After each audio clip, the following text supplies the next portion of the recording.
చిన్న వయసులో పెళ్లి చేసేసారు. పెళ్లి చేసేస్తే మరి పెళ్ళైన తర్వాత అత్తారింటికి పంపిస్తారు కదా, సారీ సామాన్ అన్ని సిద్ధం చేస్తా ఉంటే ఈ పాలకొల్లు పరిగెత్తుకుని వచ్చేసింది అనమాట. పాలకొల్లు పరిగెత్తుకుని వచ్చేసి, అమ్మా నువ్వేం చేస్తావో నాకు తెలియదు, మంగళసూత్రం తీసేసింది, నా ముఖం మీద కొట్టేసింది. కోపం, ఇందాక చెప్పారు కదా గురువులకి కోపం ఉండాలన్నమాట. ఎందుచేతంటే ఇనుము బాగా కాలితేనే సాగుతుంది, లేకపోతే సాగదు. గురువు కడుపులో ప్రేమ పెట్టుకుంటాడు, కంటిలో భయాన్ని చూపిస్తాడు, భావభూతి అంటాడు, వజ్రాధిపి కఠోరాని మృదువాని కుసుమానిచ అంటాడు అనమాట. మహాత్ముల యొక్క వాక్కు వజ్రంలాగా ఉంటుంది, హృదయం ఏమో పుష్పంలాగా ఉంటుంది. గురువుల యొక్క స్థితి కూడా అలాగే. తీసుకొచ్చి అమాంతం తీసుకొచ్చి ఆ మంగళసూత్రం తాడు నా ముఖమే పడేసింది. ఈ మొగుడొద్దు, ఈ సంసారం వద్దు, నాకేం చేయాలో తెలియలేదు. ఏం చేయాలి? భర్త వద్దు, సంసారం వద్దంది. 3 రోజులు ఉండిపోయింది నాకు ఈ సంసారం వద్దని. అప్పుడు మళ్ళీ నేను గీతోపదేశం చేయవలసి వచ్చిందనమాట. అమ్మా మేము సన్యాసులం, గబుక్కుని ఎవరింట్లోకి వెళ్ళలేం. ఎవరింట్లోకి వెళ్ళాలంటే మీరు వెళ్ళినట్టు మేము వెళ్ళలేం. మీరు పొయ్యి దగ్గరికి వెళ్ళి అక్కన్న వాళ్ళ అక్క, వదిన వాళ్ళు వదిలి, మరిదన్న వాళ్ళు మదిలి అని ఇలా సంబోధన చేసి మీరు ఇంటింటి లోపలికి వెళ్ళి గీతా ప్రచారం చేయొచ్చు. మహర్షి సద్గురువుల యొక్క మలయాళ స్వామి వారి యొక్క ఆశయం నెరవేరుస్తానంటున్నావు కాబట్టి నువ్వు ఇంటింటి లోపలికి వెళ్ళి పొయ్యి దగ్గర కూర్చొని చెప్పొచ్చు. మేము వెళ్ళడానికి మాకు అధికారం లేదు. ఒకవేళ ఇంటికి వెళ్ళామనుకో, ఇదేంటి మాతాజీ మా ఇంట్లోకి వచ్చేస్తున్నాను అంటారు మమ్మల్ని. అంచేత ఈ అధికారం నీకే ఉంది, నువ్వు తప్పకుండా గృహిణివి కావాలి అని అంటే అప్పుడు ఒప్పందం అనమాట. మా అత్త మామ నా మాట వినాలి, నా భర్త నా మాట వినాలి. ఇప్పుడు ఇప్పుడు వాళ్ళు మాట వినమాట కాదు. ఏం మాట?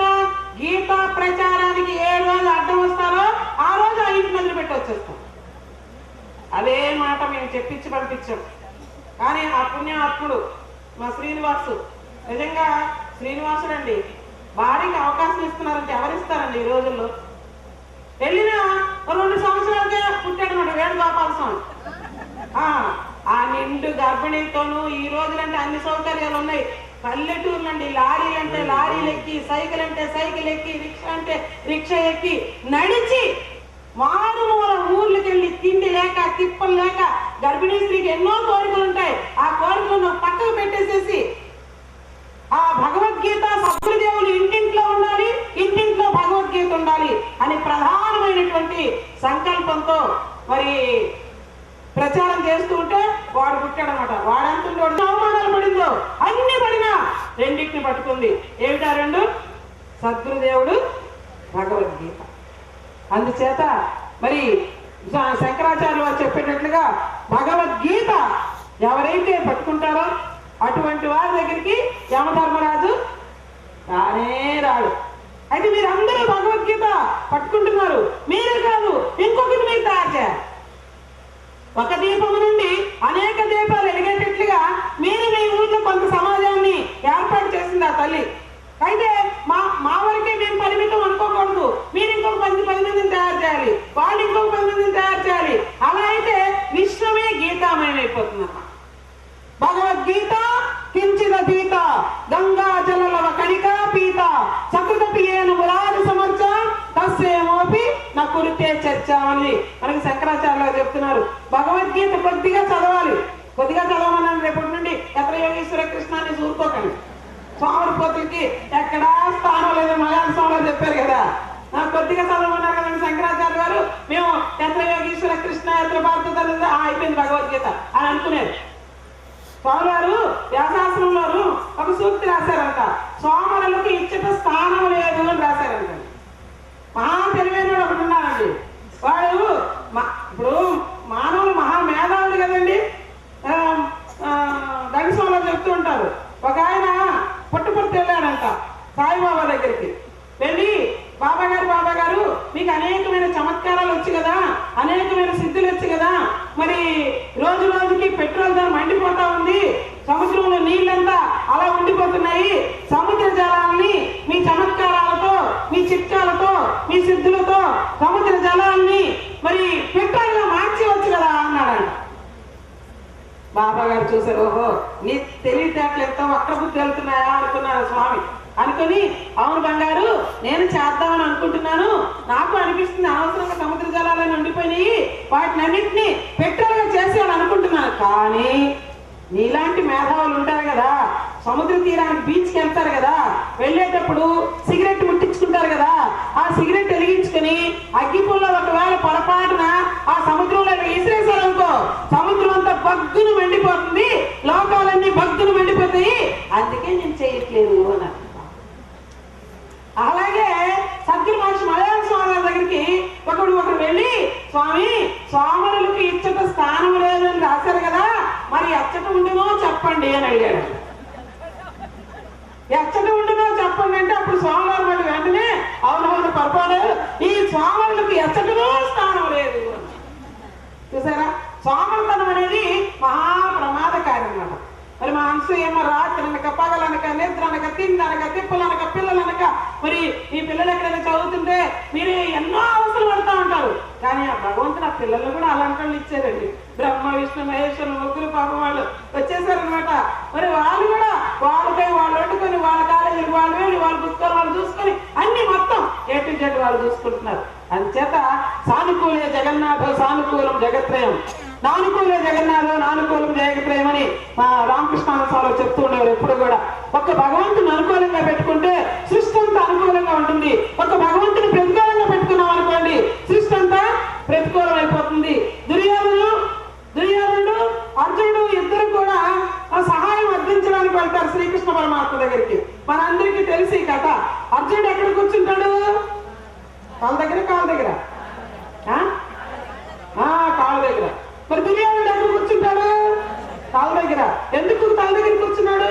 కాళ్ళ దగ్గర కూర్చుంటే అవమానం, నేను కాళ్ళ దగ్గర కూర్చుంటాను ఈ గొల్లాడి దగ్గర. చూసారా, అంచేత కాళ్ళ దగ్గరేమో అర్జునుడు కూర్చున్నాడు, తల దగ్గరేమో దుర్యోధనుడు కూర్చున్నాడు. స్వామి పడుకొని లేవగానే కాళ్ళ వైపు చూస్తాము తల వైపు చూస్తామండి? కాళ్ళ వైపు చూస్తాం కదా.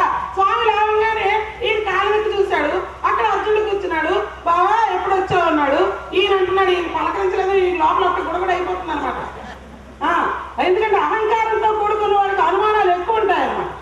నన్ను పలకరించలేదు, నా వైపు చూడలేదు, నన్ను అసలు లక్ష్యం చేయలేదు అని ఈ అహంకార గుణం ఎప్పుడైతే ఉందో అప్పుడేమవుతుంది? వెంటనే కామము క్రోధము లోభము ఇవన్నీ ఉత్పత్తి అవుతాయి అనమాట. ఇవన్నీ లోపల ఆ దుర్యోధనుడికి ప్రబలిపోతున్నాయి. అరే వాడిని పలకరిస్తున్నాడే, నన్ను పలకరించట్లేదే, బావా నేను ఎక్కడున్నాను చూడు అన్నాడు. బావా నువ్వు కూడా వచ్చావా? ఎప్పుడు వచ్చావు? ఇందాక వచ్చాను. సరే అయిపోయింది. ఎందుకు వచ్చారు ఇద్దరు? ఆయన తెలియదండి ఎందుకు వచ్చారో, తెలుసు కానీ అడగాలి.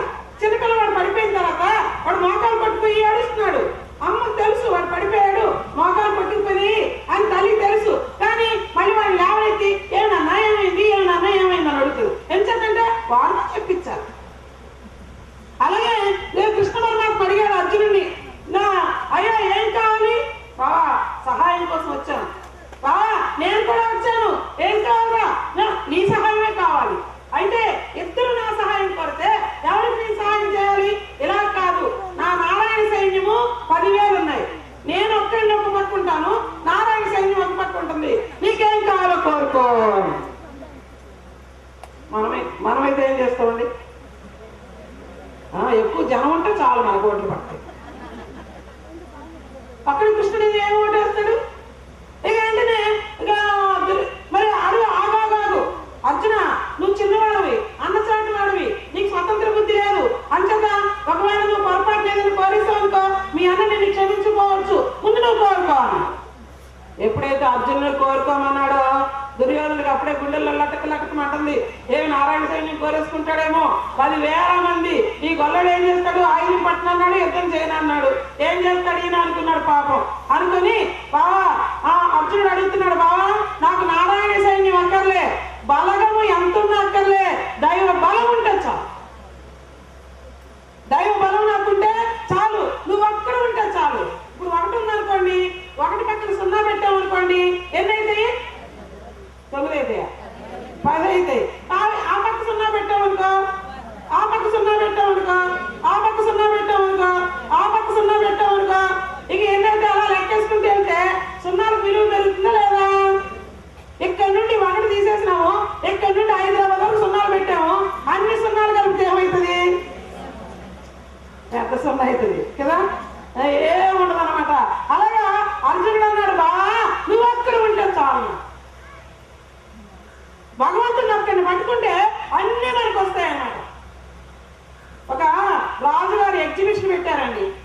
ఎగ్జిబిషన్ లో ఊరు ఊరు చాటింపు వేశారు. ఎవరికి ఏ వస్తువు కావాలంటే ఆ వస్తువు ఫ్రీగా ఇస్తాం.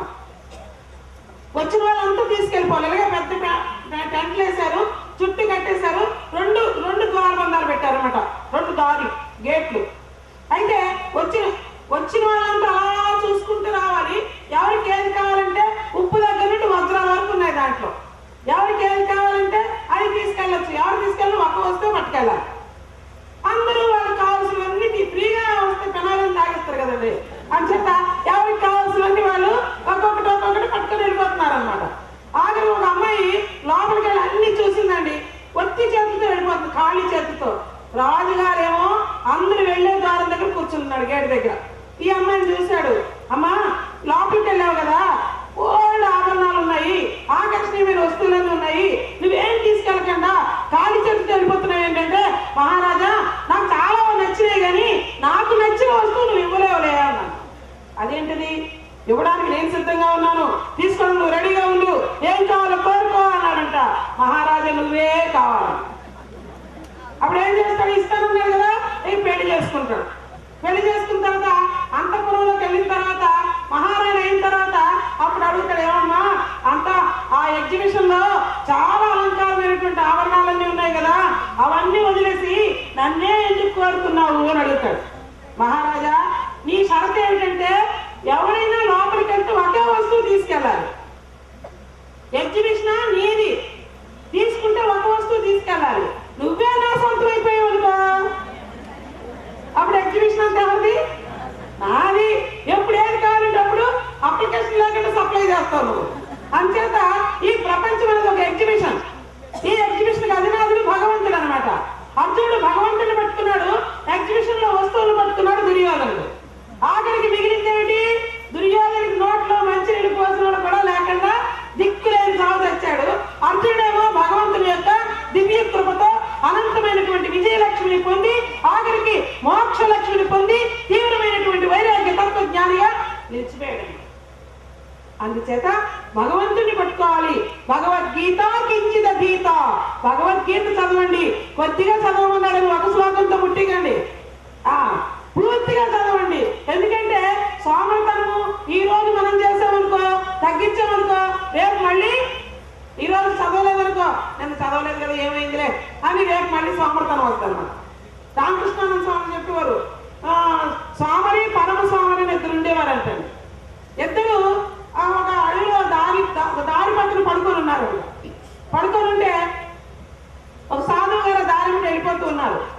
ఈ స్వామిని ఎంచేత మనం ఏ సెకండ్ లో ఏది చూస్తున్నామో గురుతత్వం అనంతమైనది, ఎప్పుడు గురు శక్తి చూస్తూనే ఉంటుంది. గురుతత్వం భగవతత్వం కూడా అనంతమైనది అనమాట. అందుచేత పూర్ణావతులు చేయిస్తామని మనం పూర్ణంగా ఉండొద్దు. ఎప్పుడు కూడా ఎప్పుడు మనకు పూర్ణావతి అంటే చివరి ఊపిరి వదిలిపెట్టామో అప్పుడు పూర్ణావతం.